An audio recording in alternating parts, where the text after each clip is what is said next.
Halo semuanya para pecinta manhwa, kali ini Mimin akan melanjutkan cerita sang pemburu dewa. Pada cerita sebelumnya diakhiri dengan Katie yang sudah dirasuki oleh sang iblis tua untuk mengalahkan para pengikut dewa. Rain merasa mereka harus menyelesaikannya secepat mungkin karena menggunakan kekuatan terlalu banyak di luar ruang suci tidaklah baik. Lalu Sicilian meminta rekannya untuk mengurus tangan iblis di depannya. Setiap kedua tangan iblis Silomo bersentuhan, maka dia akan mengeluarkan semacam kekuatan spesial. Tanpa pikir panjang lagi, maka Sicilian melesat maju dengan tinju miliknya.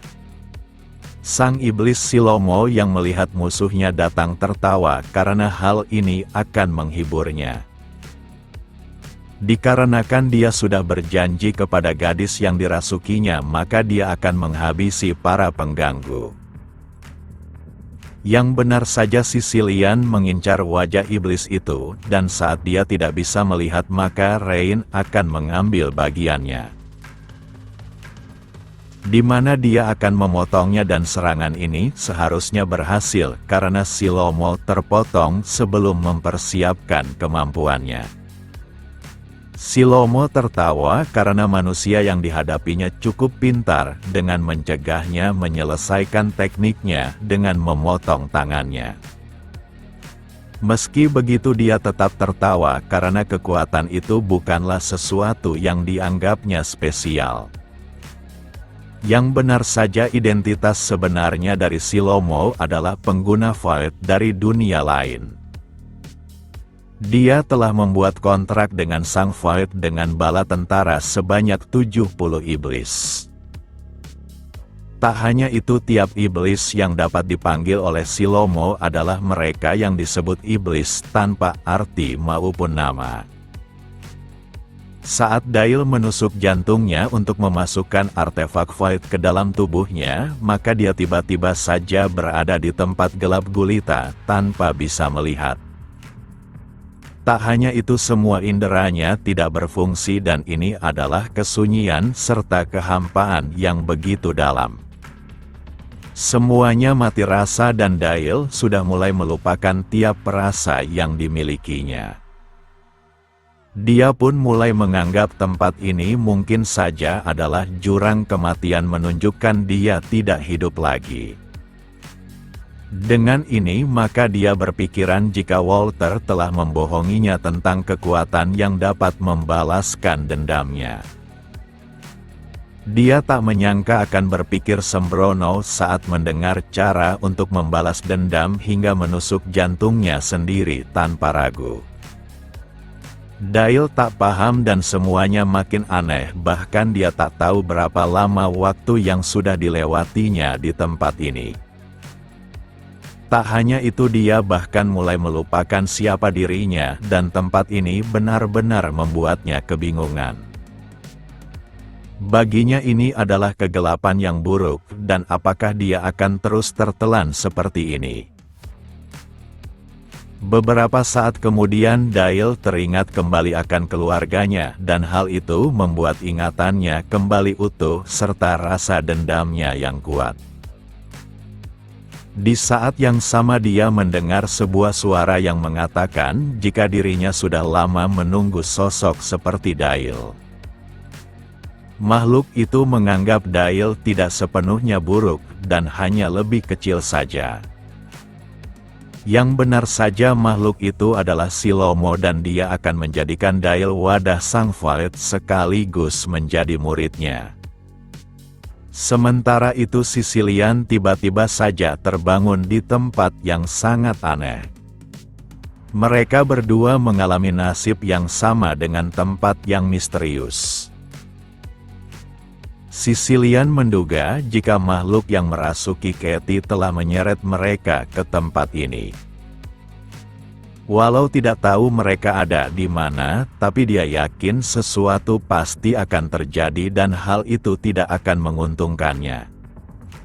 Pertama-tama mereka harus keluar dari ruang misterius ini, tapi mereka dikejutkan akan apa yang dilihatnya.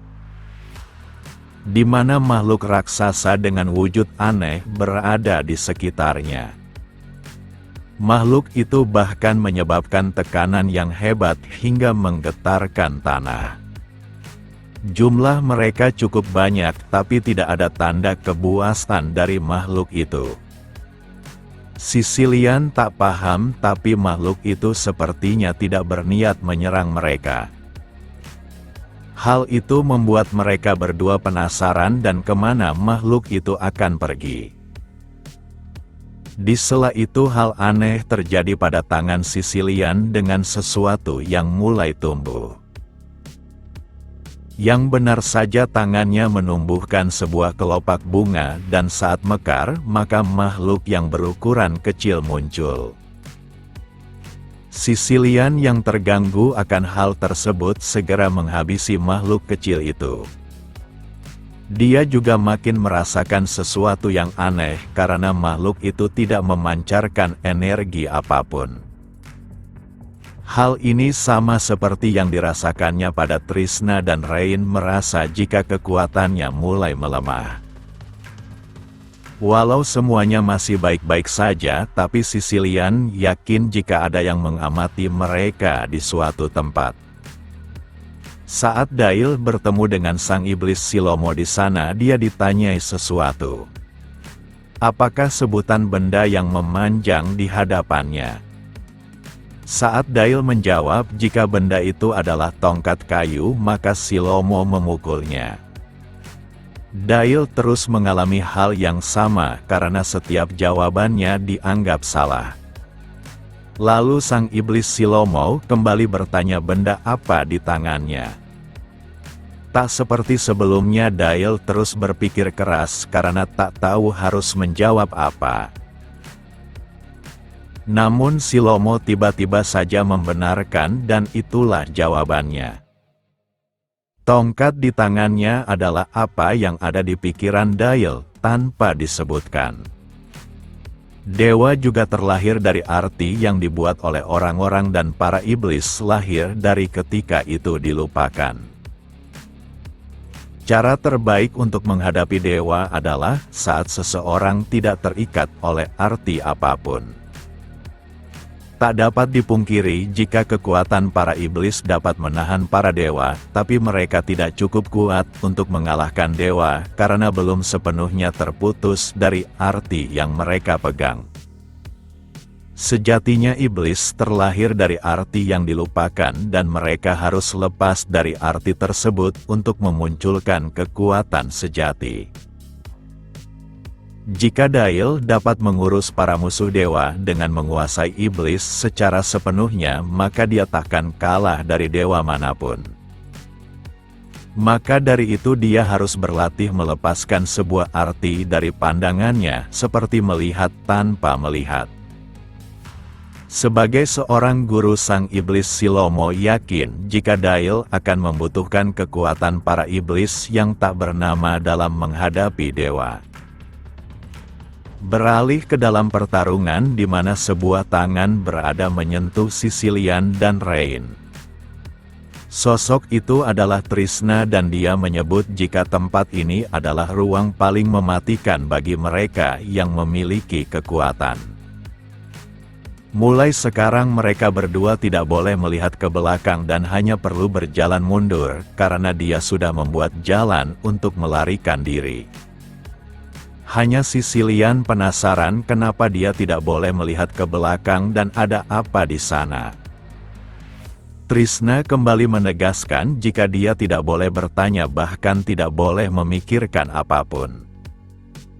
Mereka berdua harus menghilangkan rasa keingintahuannya serta ketertarikannya pada sesuatu baik di masa sekarang maupun masa lalu. Maka dari itu mereka harus menganggap tidak ada apapun di belakangnya.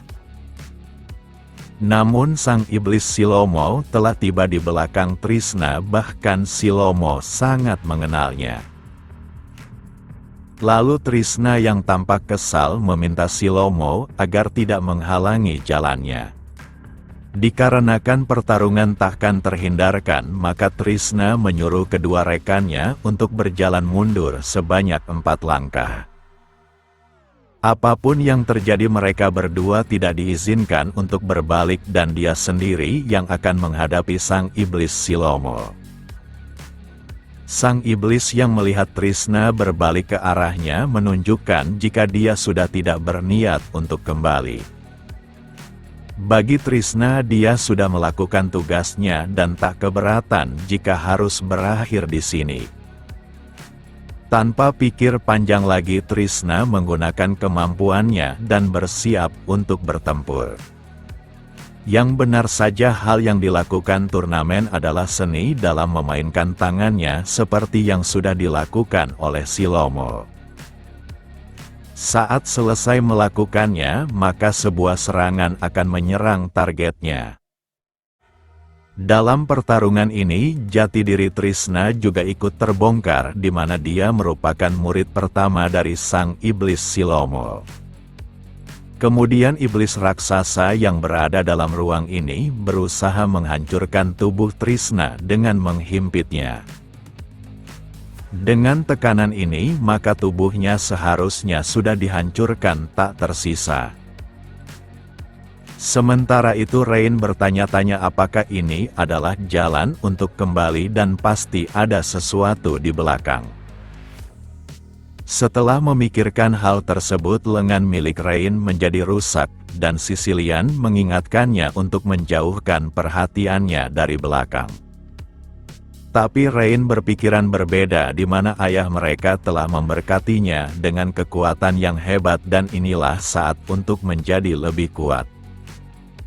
Semakin kuat lawan yang dihadapi, maka perkembangannya akan jauh lebih cepat.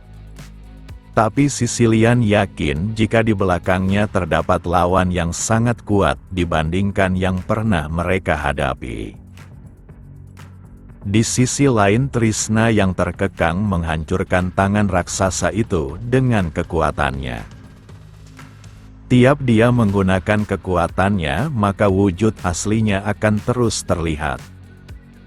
Sementara itu Sicilian yang mendengar perintah Trisna akhirnya berhasil kembali. Dia bahkan langsung menuju ke tempat yang dirinya anggap sebagai sang ayah. Sicilian meminta maaf karena sudah mengambil keputusan memalukan dengan mundur untuk bertahan hidup. Sosok ini tak menyangka lawan itu sangat kuat hingga membuat anak-anaknya melarikan diri. Trisna yang berada di ruang tak bernama terus menghancurkan apapun yang menyerang. Tak peduli ukuran makhluk yang menyerangnya, maka dia hanya perlu memotongnya. Kini Trisna telah menampakkan wujud aslinya dan dia juga merupakan iblis tingkat tinggi yang pernah menguasai neraka. Dengan kekuatannya, maka dia akan menghancurkan takdir yang sudah ada di dunia ini, termasuk siapapun yang mencoba menghalanginya. Tanpa pikir panjang lagi, Trisna akan menunjukkan sesuatu yang menarik yang belum pernah dilihat oleh Silomo. Trisna telah menemukan cara untuk melakukan pemisahan termasuk tubuh Katie yang sudah dirasuki oleh Silomo. Tak hanya itu, dia bahkan mampu mengirimnya ke tempat di mana sang dewa kekerasan berada. Sang dewa kekerasan yang awalnya marah, kini tersenyum karena hal yang diinginkannya tercapai. Dikarenakan tak terhubung dengan Katie lagi, maka Silomo menampakkan wujud aslinya dalam pertarungan ini. Lalu Trisna tersenyum sambil menanyakan apakah Silomo berpikir jika sang wadah void dapat mengalahkan sang dewa sejati. Silomo tak memungkiri jika Dail masih kecil dan belum memiliki kekuatan yang cukup untuk melakukannya. Maka dari itu dia akan melakukannya sendiri, dimulai dengan mengalahkan Trisna terlebih dahulu. Sekarang Trisna berada dalam bahaya dengan ribuan gigi yang akan menelan dan menghancurkannya. Tapi Trisna sudah jauh lebih kuat dan cara seperti ini takkan bisa mengalahkannya. Sang iblis Silomo merasa membutuhkan kekuatan yang lebih untuk mengalahkan Trisna. Maka dari itu dia akan memanggil seluruh para iblis tak bernama dengan kekuatan yang tak bisa dijelaskan. Trishna tak menyangka iblis tua di hadapannya mampu melakukan hal ini. Tak hanya itu, dia juga menggabungkan seluruh iblis tak bernama itu dengan wujud yang mengerikan. Tapi Trishna memahami jika bertarung dengan Silomo bukanlah tugasnya dan tujuannya hanyalah melumpuhkannya. Seketika wujud menakutkan Silomo dipisahkan berkat kemampuan unik Trishna yang diciptakan khusus melawan gurunya. Dalam dunia nyata tubuh Silomo telah hancur dan hanya menyisakan kepingan kecil, tapi dia masih hidup. Lalu Rain datang dan tak menyangka wujud asli Trishna akan seperti ini. Variabel terbesar telah diselesaikan dan hanya tersisa variabel kecil. Di sisi lain, Kuit memberitahu Hana jika Dail masih hidup karena tandanya masih belum lenyap. Sekarang mereka mengkhawatirkan Katie yang pastinya sudah mati atas perasukan iblis. Akan tetapi Silomo yang berangsur pulih memberitahu jika wanita itu masih hidup karena dia bukanlah tipe iblis yang memakan jiwa manusia. Dalam ruang tak bernama Rain menganggap jika dirinya mungkin saja adalah variabel kecil yang dimaksud pendeta tertinggi. Tapi Trishna menganggap semuanya berjalan baik karena sang pendeta tertinggi telah memperingatkan adanya variabel tak terduga dari Rain serta kedua rekannya. Jika benar terdapat variabel yang tak terduga, maka Rain menduga jika saudaranya yang lainnya mungkin saja melakukannya. Kuit penasaran kenapa alat pelacak yang tertanam dalam tubuh Dail menunjukkan dia berada di sekitar mereka. Yang benar saja Dail tiba-tiba saja muncul dalam keadaan yang sangat baik. Kuit tertawa karena Dail pastinya sudah mengalahkan pengikut dewa dan kembali ke sini. Namun Dail tak mengerti apa yang mereka maksud karena dia baru saja terbangun. Beralih ke tempat lain di mana Nadira telah kembali dan dia membawa wadah sang artefak Faed. Sebelum berangkat, ciri-ciri dari sang artefak Faed telah disebutkan di mana dia memiliki rambut sedikit keriting dan tampan. Tapi Nadira malah membawa orang yang salah menunjukkan jika seleranya terhadap laki-laki sedikit aneh. Sekarang variabel kecil tak terduga itu telah dibuat oleh Nadira menunjukkan jika misi para pengikut dewa belum selesai.